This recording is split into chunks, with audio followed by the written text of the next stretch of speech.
నీలాలనలో ఇక నా కన్నా మహారాణి వేరే ఉందా?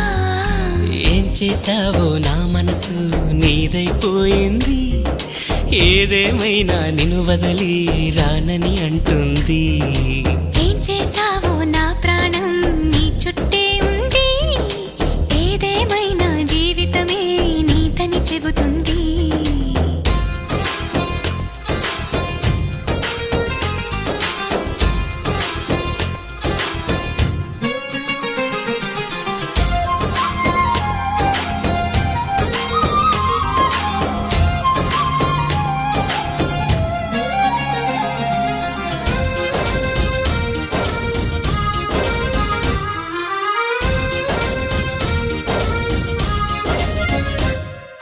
పాపాయల్లే నా ముందు కుదురుగా కూర్చుంటే